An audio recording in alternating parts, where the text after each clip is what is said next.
You know I'm right. Nick Durst here with Joe Calabrese. And Joe, do not be frightened, but we do have a very scary guest on with us today. Yeah, we do. And considering all of our guests so far seem to be in the sports world, we're kind of still dabbling our toes into the entertainment world as well. And we want to make it in sports. We'll settle on entertainment. We're going to have a lot of fun with this guy today. He's been the executive producer and an on-air personality for the Elvis Duran show since 1996, since the show's inception. It's absolutely crazy. We recently had David Brody on. He's a co-host of the Brooklyn Boys podcast. You could hear that on iHeart. We're really, really excited to have him on. Skeery Jones, Skeery, welcome to the show. Thanks for coming on. The first thing I want to say is it took us weeks to get David Brody to come on the show. It took you a much shorter period of time. So does that make you easier than Dave or no? Yeah, because I'm not high maintenance like Brody.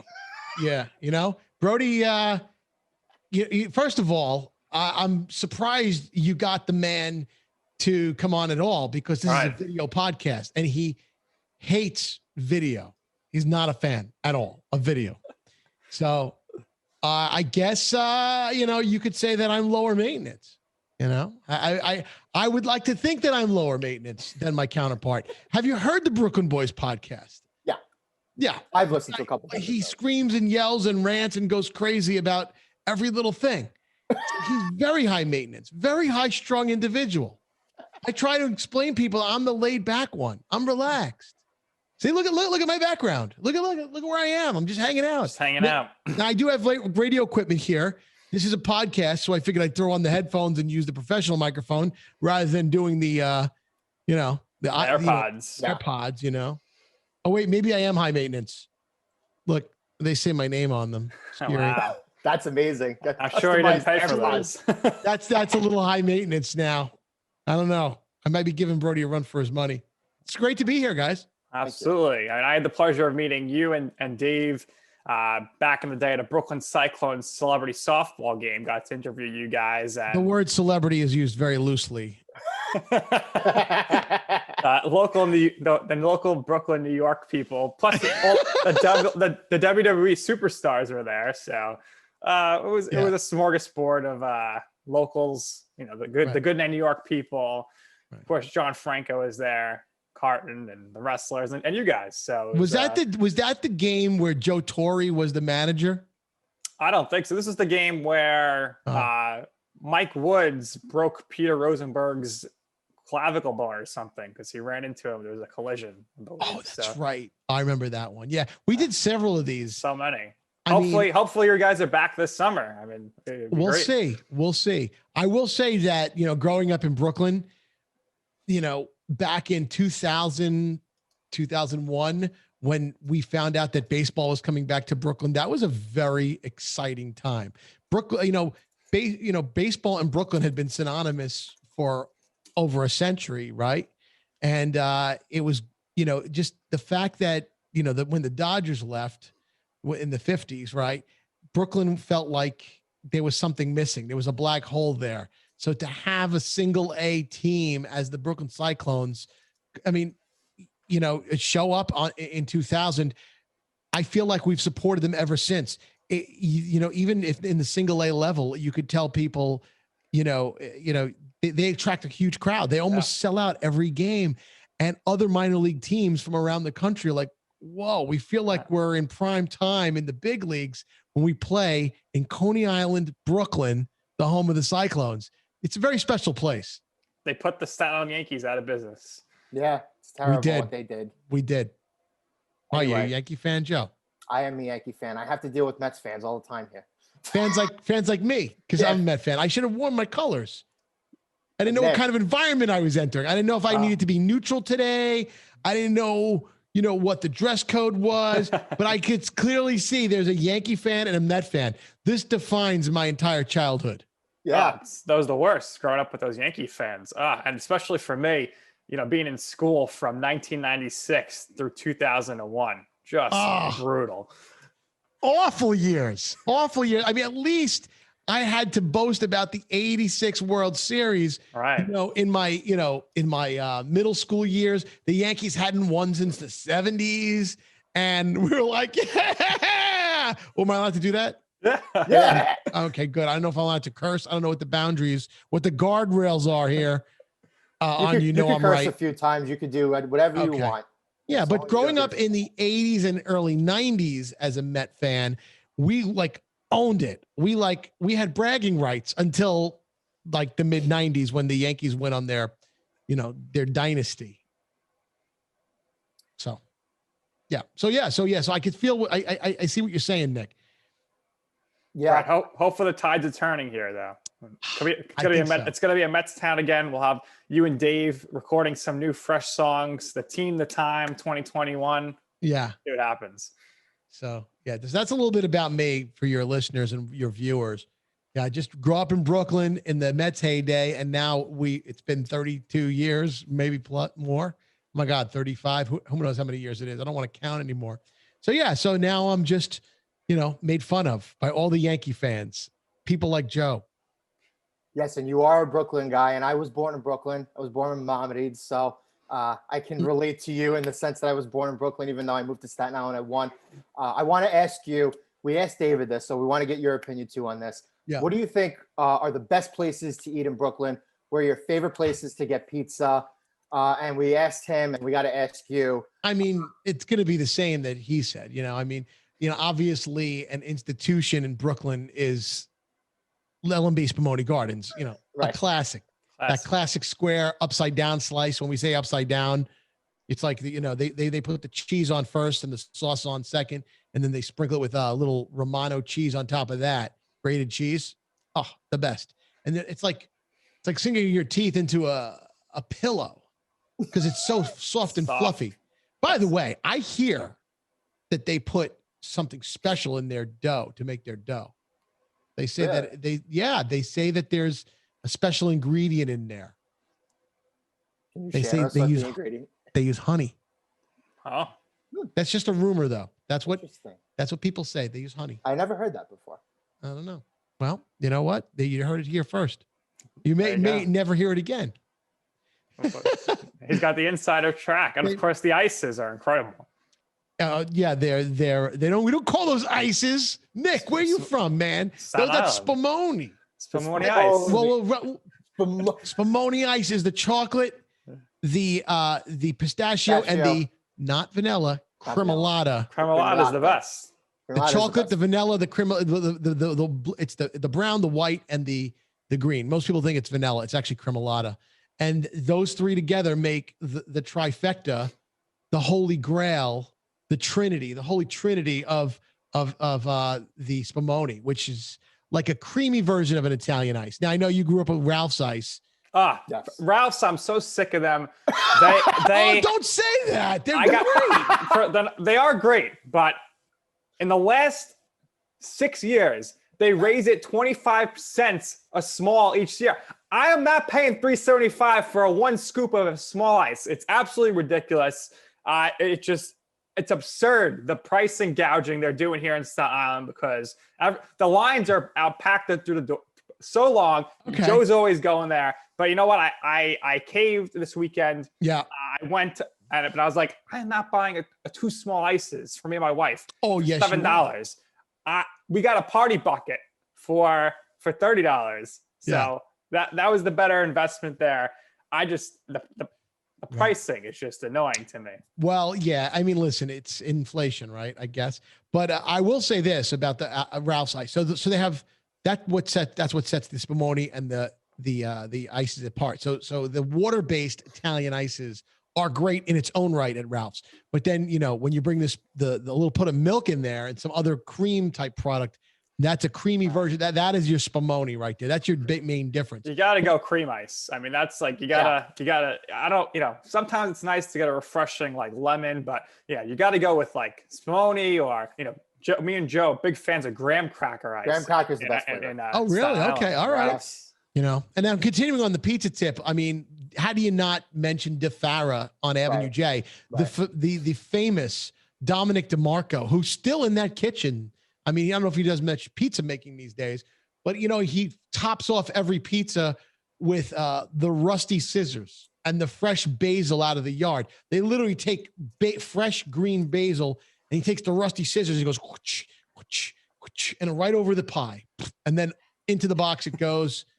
Cover it up and see you later. And you got to get the square on that. The square pie is amazing. So yeah. So I mean, I'll go on and on. Lucali, Roberta's. There are some iconic pizzas that have more of the artisanal type that have been born in Brooklyn in latter years. But yeah, I mean, if you want to go to the classics, there's the LMB and the DeFaras, the Totonos in Coney Island, home of the Brooklyn Cyclones. That's the cold oven pizza. I've always been a fan of Grimaldi's under the bridge. Grimaldi's is great. You know, no parking there. It's a big, big issue. Yeah, but now that they have other ones. There's the one that opened up next to there. I forgot the name of it, but it's an LMB opening over there. They're opening a second location, I think. Really? Yeah. They're jumping into that area. What's the name of the pizza place? What's the third one? I forgot the name of it. Juliana's Pizza is right there by Grimaldi's under the Brooklyn Bridge. They're all near each other. So now it's going to be really crowded pizza space with LMB moving in. Yeah. So the other question we have to ask you about food in Brooklyn is Roll and Roaster or Brennan and Carr? Oh. So do people, there's only one answer to this. Brennan and Carr. Oh no! The first person from Brooklyn found on the show who has not said Roll and Roaster. Wow. Well, but I mean, I grew up with Roll and Roaster, but Brennan and Carr has been there since like the 1930s. I mean, if we're talking about hot roast beef, have you been to Brennan and Carr? Yes. You don't? Okay. Listen, roast beef. God. I mean, they're just different sandwiches, though. I mean, in Roll and Roaster, it's like cheese on anything you please. And the cheese is spelled EEZ, and please is spelled EEZ as well.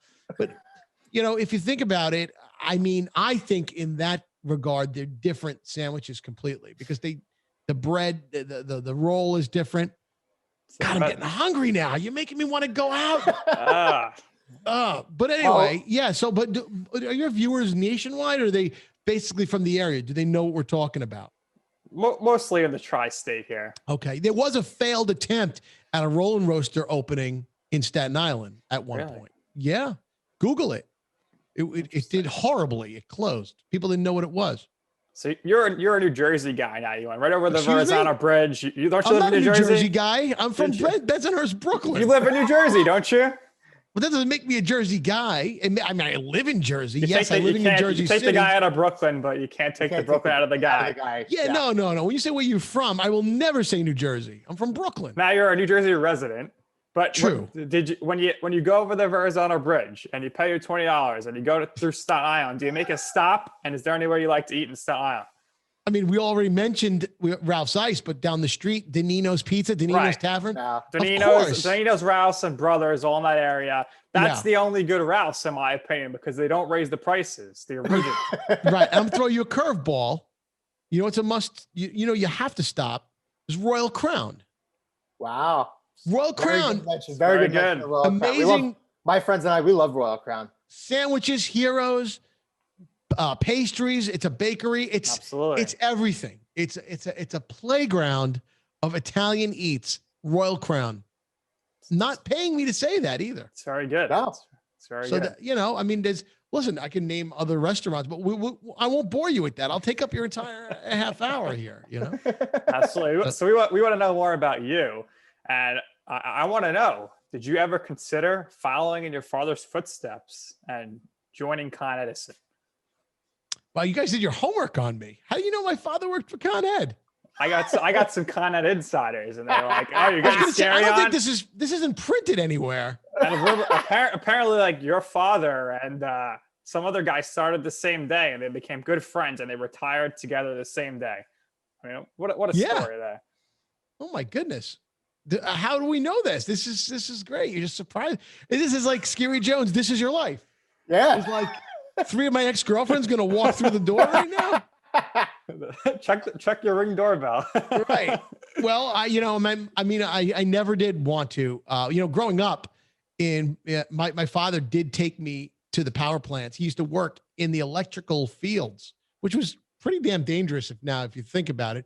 And, it was like, I guess the early version of take your son to work day, take your daughter to work day, take your kid to work. I mean, I followed my father, so he took me there, and he used to work out of like a trailer on site for where the electric power plants were in downtown Brooklyn. So yeah, I mean, I loved to see that. I was never into like a vocational person, like into like auto mechanics and fixing things, carpentry, electric. I was never that guy. So I could say I never wanted to follow in his footsteps in that regard. But you ever take offense to when people complain when the power's out now and like, oh, that lazy Con Edison, they can't get the power back up. Yeah, people don't understand the concept of power grids and how they operate. I still don't, but I try not to blame, the electric company. And yeah, right. If it's Brooklyn and Staten Island, it's Con Edison. But in New York and New Jersey, we have PSE&G. True story. Yeah. It's we don't have Con Ed here. Right. So since this is your life, we got to talk about this. You speak about ex-girlfriends or maybe current girlfriend, I don't know, but Dave let us know that you turned down the opportunity to see the captain David Wright's last game because you had a date. Yeah. Yeah. It was a tough decision. I had, David Wright, of course. Let me just set the stage here. It was his last game as a New York Met. That was when he came back from all those months of injury, and just to see him play one last time and play the field and take his last few at bats. Obviously it was a planned event, so we knew it was just going to be his last game, and I had the opportunity to go to see that. I am a Met fan from way back. David Wright in his years was my favorite player. But I do value also my relationship with my girlfriend, who really wanted to go to Central Park that day to see Cardi B and a couple, Janet Jackson, who she grew up with listening to. And they were playing a concert for Robin Hood, I think it was, or whatever it was. It was one of those Central Park summer stage concerts. And I hadn't seen my girlfriend in a couple of weeks at that point. And it was a Saturday night, if I remember. And so it was like, we haven't seen each other in a little while. It's been a minute. And I needed to show my loyalty to my love for my girlfriend to make a sacrifice. And I did make that sacrifice. We talked about this on the Brooklyn Boys podcast around the time that it happened. And I said, look, I have to, show like what's, important. Now I did throw it out there to her, like, hey, by the way, it's David Wright's last game, but that didn't hold any weight with her. She didn't understand. She's first of all, she's a Yankee fan like Joe. So you guys are all pure evil, as you see, because I didn't get to see David Wright in his last game, but I made a choice that night. Yeah. So he probably ripped on me the way he ripped on me in the podcast. That's okay. It's all right. Yeah. So I also want to know, I know it's almost been 20 years now here, but the girl that you took out on blind date, for our listeners, they probably don't even remember that show, right? So how did that go? And then did you ever get Tyra Banks's number? So the blind date show, that was obviously a game show. They casted people. They were usually out of Los Angeles. They were doing a New York week, and they figured, hey, what's the best way to get some free press because our ratings suck? Oh, let's get a local DJ on there. Hopes that it makes like a funny bit. So they talk about it on the air, and then we get free press, and hence we get high ratings. Well, as you can see, that never happened because the show got canceled. But they line you up and they set you up for disaster every time. This is one of these, and I think you should know that about casting. They put you with polar opposites, people that you're not going to get along with.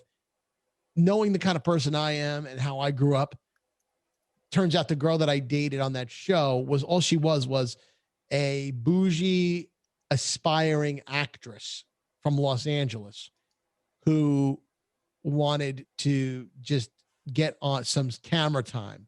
And so they were like, all right, let's put these two polar opposites. They mix like oil and water and let's put them together on a date. And then let's take them to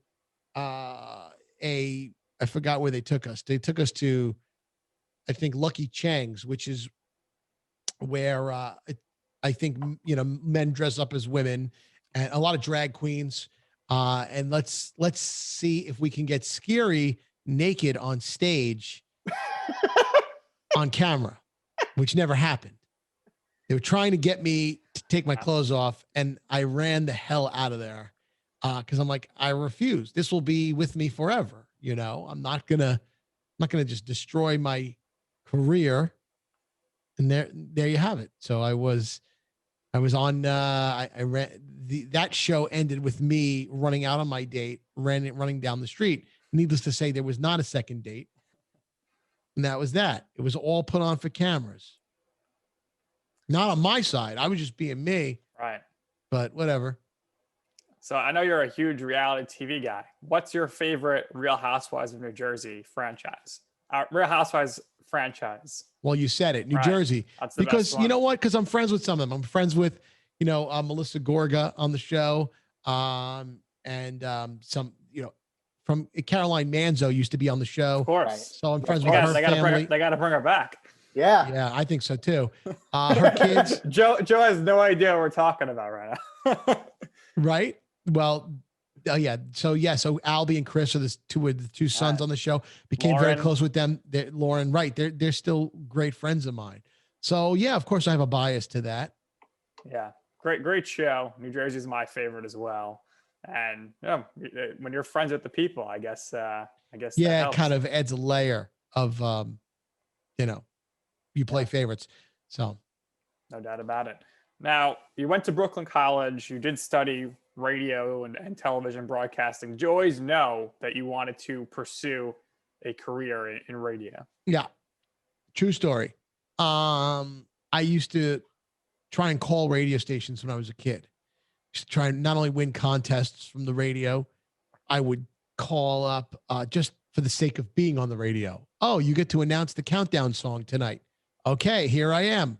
I used to, so to me, it was a thrill. I used to record myself. I have tapes somewhere. When I say tapes, I mean actual cassette tapes. Joe, I don't know if you know what that is. Nick, cassette tapes are? I know what a cassette tape is. Okay. We're not that young. We grew up with our cassette tapes and our boom boxes. Right. So I have tapes somewhere of me on the radio. So it was a natural fit. And when I went to Brooklyn College, the only club, there was like a club orientation day where you got to walk around the campus and all the clubs had their booths, and like you could join like the math club or the chess club or the singing people. And there was the radio station club. And I'm like, these are the misfits that I fit in with best. I'm joining the radio club, which happened to be a radio station, WBCR, Brooklyn College Radio, still exists to this day in some format online. And I joined it, and I never looked back. So, my hobby became my profession. There you go. So how did you get your internship with CBS Radio? Right. Prior to coming to Z100, where I am now, and have been for the last 26 years, I signed up on, I signed up for the internship program at Brooklyn College. And then I emailed I think I did a snail mail at the time to the people at CBS Radio at the time, FM, the oldie station. And I said, hey guys, I want to, if I can, I'd love to, I have an internship class for course credit. And this class allows me to intern in my major, which is TV radio communications. Would you provide me with an internship for college credit? And they did. They were looking for interns. I got lucky. Yeah, I think that's what everyone has a similar story here. When they were starting radio, they wrote their letter in the mail, and a lot of people started with CBS Radio, and It's turned out great for a lot of people. So not too long after you graduate, or maybe, simultaneously here at the end of your college career, you do start working at Z100. How did the opportunity come about for you? Well, so I was interning at CBS at the time. My internship was coming to an end, and I called Z100 just to figure out. I was also the general manager of the college radio station, Brooklyn College, and of course, being Brooklyn and all, and everything was on CD. We couldn't manage our music library without songs walking out the back door. Like people were like taking physical media, CDs out of the library. We didn't have a good catalog system in place. So I called the radio station. I called Z100 just on a whim, just to say, hey, how do you guys organize your music library? Is there like a computer software system do you guys use? Or we have a lot of theft. And the guy on the phone took to me and took a liking to talking to me, like, wow, this guy sounds pretty responsible. Turns out he went to Kingsborough Community College, which is another school in Brooklyn. And he grew up in Brooklyn again. And he said, you know what? Because I'm interviewing for a phone operator position. Would you like to come in and interview for the job? So he offered me an interview on the phone with him while I was asking him a question about my college radio station. One had nothing to do with the other. I kind of fell into it. So I said, yeah, I'll come out there. So like 2 days later, I went out to Z100. They interviewed me. And I guess at the time there were no rules. They just hired me on the spot. So I was my junior year of Brooklyn College, working at the college radio station, majoring in communications. And I had now added a part-time job at Z100, making $5 an hour. Wow. I'm sure your salary's tripled at this point. Exactly. $15 an hour. Exactly. That's radio for you. So Right. how did you end up getting linked up with the morning show with Elvis, and how did you eventually become the executive producer? So Elvis was on in the afternoons, and that's what I was assigned to. And I was assigned to answering the phones, putting away the music, the commercials, and pulling the music and the commercials for the next hour. We were fit on physical CDs and these cartridges called carts, similar to like what an 8-track would look like, but tape. But that's a whole other story. And trying to get phone talent for the afternoon DJ, which was Elvis, which was great. So he got to know me. A year later, somehow they did a bunch of layoffs, firings. They shook the house. They picked it up. They shook it. And Elvis was the only one standing. They brought Elvis into the mornings from afternoons. And then I was graduating. The timing was right. I was graduating college. Timing is everything. It really is. And they're like, look, you're out of a job now. You're out of college, and you're on. Why don't we move you to mornings and start here? And we were just a bunch of kids playing around with the biggest transmitter in the country. True story. That seemed to work out real well. You've been there for over 2 decades. It was all by chance. It was all by chance. Everybody. Or was it fate? Listen. I am one who believes in stuff like divine timing. I believe in a lot of other greater powers that be are here to help guide us. I know that's kind of really very spiritual. That's very spiritual of you, yeah. Yes, but I am a very spiritual person, as is my mom. We have a lot of elevated beliefs like that. So whatever you want to believe, you're more than welcome to. Everybody's entitled to their own opinion. But I want to bring this up because you mentioned before setting up for disaster, which is kind of really a great segue for here, because we want to talk to you about the iconic prank calls through the years. And we want to talk to you about your alter ego, we'll say loosely, Mr. Michael Oppenheimer.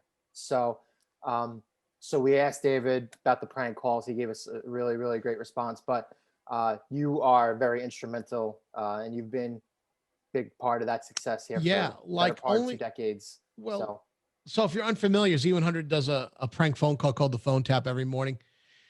And, we've done it for the past, oh goodness, like close to 20 years now. And, I'll say this, 2 out of every 10 make it on the air because most of them fail. Right. So, but we may, over the course of a morning after the show is over, try and find, people first of all volunteer to, they say, I want to play a prank on so-and-so. So we don't just crank call people at random. So it's not rude and cruel like that. It's usually somebody who gets in touch with us and they know that their father has a great sense of humor, but they like to fly off the handle, or someone's cousin is going through something really badly that makes them, angry but could take a joke. It's all about taking a joke at the end of the day. So they reached out over the, people reach out nonstop, and they get in touch, and then we try and construct with the accomplice a scenario that would be plausible, that they would believe in. Hey, if I called your mother and told you her this, would she fall for it? Because we want them to be angry and gullible and then happy at the end, right? Hard combination to get.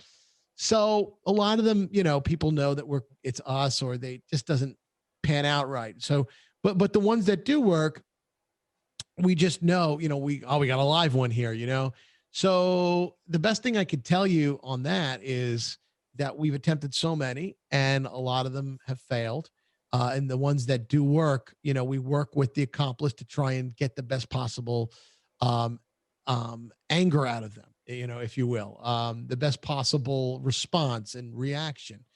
And then sometimes that takes about maybe 30 to 45 minutes worth of audio on tape, on our, we're rolling all this time.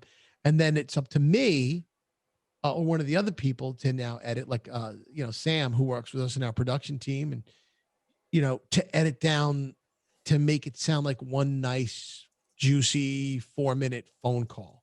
So things have been taken out, things have been moved around, like just to make it sound great and edited for radio. I mean, that's how most things are, right? They're edited, because otherwise, if we have to sit here and wait for 60 minutes, that's going to be like the whole show, right? So we don't really have any payoff. So we need to actually have that. Yeah. So a lot of people just don't realize that it's a lot of work. A lot of work goes into that. Yeah. Listen, 2 out of 10 makes it a success. If you were 3 out of 10, they would put you in the Hall of Fame. So you still got a little work to do. But we do, right? True story. Have you ever pranked, or any memorable pranks of notable people, celebrities, or I know David said he liked when he pranked Jay Horwitz from the Mets. Right. Anybody like that come to mind for you? No, we don't. I've never pranked a celebrity before. We've had celebrities prank people on our show. We've had, oh my goodness. There was a guy who was on SNL for a while. Jay, oh my goodness, what was his name? Jay Moore? I forgot not Jay Moore. Jay Farrow. There you go. Farrow. Okay. He pranked one of our former cast members on the show as Jay-Z, because he, Jay Farrow from SNL, known for his Jay-Z and other impressions, right?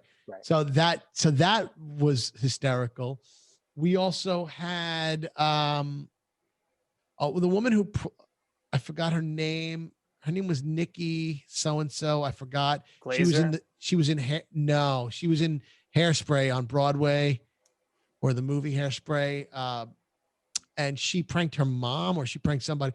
Yeah, but we never really dabbled too much in that, just because it just takes a lot of time on how much time does a celebrity have to give, so. Yeah. So speaking of time, very interested here about your sleep schedule. When do you go to bed? When do you wake up? How great has it been getting an extra hour or two now that you're working from home? I'm actually sleeping right now. This is actually just a bot that you're talking. This is Inception. Yeah. It's crazy. Usually the middle afternoon, I'll sleep for a few hours. And then, when do people get off of work, right? When are people having like free time? It's usually after 6, 7 o'clock. So if I'm going to go out to eat, to dinner, if I'm going to hang out, cook, or go with my friends, or hang out at a bar, or do whatever I do, go to a Mets game. Go to a Met game, right? 6, 7 p.m. to like 10 p.m. I got to be active. So I'll go to bed around 11 o'clock at night, wake up around 4, do the show from 6 to 10. And then anything else I do after that, have lunch. Then I'll just take a nap. Middle afternoon is my sweet spot to sleep. So I sleep twice a day, maybe for 12 hours, 10 to 12 hours, but not in a row. So when you and Brody in 2015 were going to every Mets playoff game, were you going straight to the studio after that, or you're Oh, it coming was the home? worst. We were like getting back around 12, 1 in the morning, 2 in the morning, and then just sleep for 2-3 hours. Ugh. And just, we were Brutal. working off that high from the night before, General. or the low, Right. in a lot of those playoff games. Especially the World Series. That was a crush. What could A have crusher. What could have been? What are some of your, I mean, so many probably, but favorite show memories or favorite remote shows you did? I always remember listening to the one where you were on the cruise ship. I thought that was crazy because it's tough to get a signal on the ships, but you pulled it together and it was great. Yeah, we did a lot of shows on cruise ships with our partners at Norwegian. Yes. We are the godparents of the Norwegian Bliss. Every ship has a godparent. Yep. Bet you didn't know. I Usually knew. it's a godmother usually. But we have Elvis as the godfather and the rest of our show as godparents on the Norwegian Bliss. So we helped christen it, which is a whole ritual that they do. And we've done shows from that ship. But over the years, we've gone everywhere. We've gone to the Caribbean. We've gone to London. We broadcasted from there in Manchester. We were in, the Dominican Republic and Mexico, all over Mexico, and the Bahamas and Aruba. I mean, you name it, we've been there. And of course, the United States and Miami and Vegas. So we've done it. We've taken our show to Seattle. We've been, I don't know if there's one that stands out. I hate to say, we've been doing this for 25 years and we've been fortunate enough to be able to travel an awful lot of places over that time. I could tell you that maybe the most exciting one will be the next one because it's been about 2 years since we've been anywhere because of the pandemic. So I think that'll be a really special one. We'll leave it there. Absolutely. Well, you should all go to Citi Field, although that probably doesn't work out because you're not the radio partners. So that'd be cool though to see you guys at a Mets World Series game. But there's a lot of memories there, and it's just the business, and your schedule is crazy. So I wanted to know, like, what are you usually eating for breakfast? Are you having pizza, hamburgers, hot dogs? I mean, you're because at 8 o'clock in the morning, you've been up for the whole day. In normal times, we would have deliveries every day. A delivery from, it doesn't matter what type of food. It could be dinner food. It could be barbecue at 6, 7 in the morning. That's lunchtime for us. Right. So we eat it all. We've, everything from pizza to Chinese food to, you name it, we eat it at that hour. Lately, it's been nothing because we're not allowed to have anybody in the building really because of the pandemic. So lately we've been, just scrounging off of what's in the vending machines, like M&Ms and stale cookies. Ugh. Awful. That's bad. I usually don't eat until I come home. That's terrible. So I wanted to mention this because I think this is really remarkable. But a couple of years ago, you coordinated, and I don't know if I'm saying his name properly, Federico. Oh, Enrico Ferdico. I know that sounds like a fake, like a Enrico, cartoon name. It sounds like somebody you're prank calling me with, but no, he's a fat loss doctor. Right. And several years ago, I lost a ton of weight. It's like a 44. It was some crazy amount of weight, 38 pounds in 43 days. And then every year thereafter for quite some time, I'd go back in January and do a detox where I do a quick 45 days to kind of like just take care of what's been done since, So you do a dry January. A dry January and a little bit of February, right? Yeah. A little bit of February. Yeah. Mm-hmm. And then more recently, I've been into these D-herbs, which is like these herbal supplements, which also is a great detox. And the effect is you lose weight by it, and you can it depends on the person. It depends on how much how into it you are, how strict you are in your regimen, and the results vary for different people. But it's helped me maintain. It's also good for focus too. Right. See how dialed in I am to you guys. Absolutely. So you're dialed in the whole time. Okay. You look great. Thanks. You look fantastic. Clearly, what you're doing works. I think it's important though, because I think a lot of people struggle with something like that. And, for somebody like you who's in the habit of eating what you do, especially at the timing that you do, I mean, your body schedule was all sorts of screwed up through the years, at least now during the pandemic here with everything going on, at least, there's kind of a little more of a semblance of normalcy in your life. But I think it's really remarkable. Thank you. I appreciate it. Yeah, I think a lot of people, those stories should be, a lot of people should be hearing those stories more and more. Appreciate it. Thank you. You got it. We had a really great time. Thank you for coming on with us. Again, you were much easier to get than Dave Brody. You were electric. Your setting is phenomenal. Like I said, you look great. Oh, it looks better than Brody's basement with the 1970s casting couch. You actually look you're like in Florida or something. It looks like you got some ocean water back there in the background. I wish I was in Florida. The different colored chairs. I mean, very tropical. Well, that's very nice of you guys. That's very, very, very cool. I appreciate it. Thank you for your time. We appreciate you. You got it. Something that we always do here is we always give our guests the last words. So if there's anything else you would like to share or promote, obviously we talked about Brooklyn Boys before, especially if you're a Mets fan, especially if you're somebody from like Brooklyn. Yeah. My mom's from, Bath and Bay 13th. So, so I have a lot of family from Brooklyn.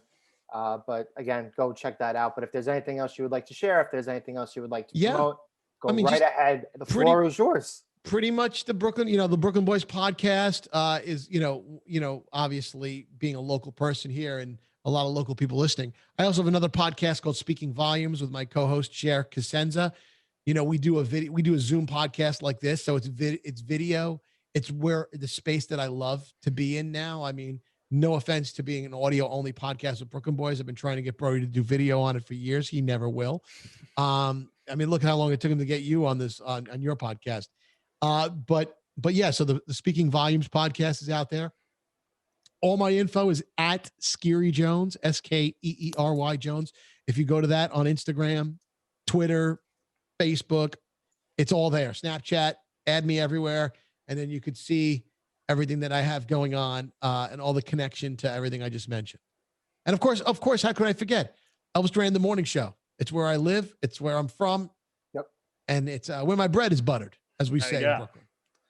So, of course, check out the podcasts on iHeartRadio. Of course, it's inevitable. That everywhere you get your podcasts, really. Right. It's inevitable that I'm right. I'll be joining the iHeartRadio family at some point. And then at that point, we'll have to order some pizza for breakfast with Skeery, and it'll be delicious. Sure. It'll be on us. Don't worry. Exactly. There you go. So that's going to do it here for this episode of I'm Right kidding. For our very special guest, Skeery Jones, and for my co-host, Joe Calabrese. I am Nick Durst, and this has been I'm Right.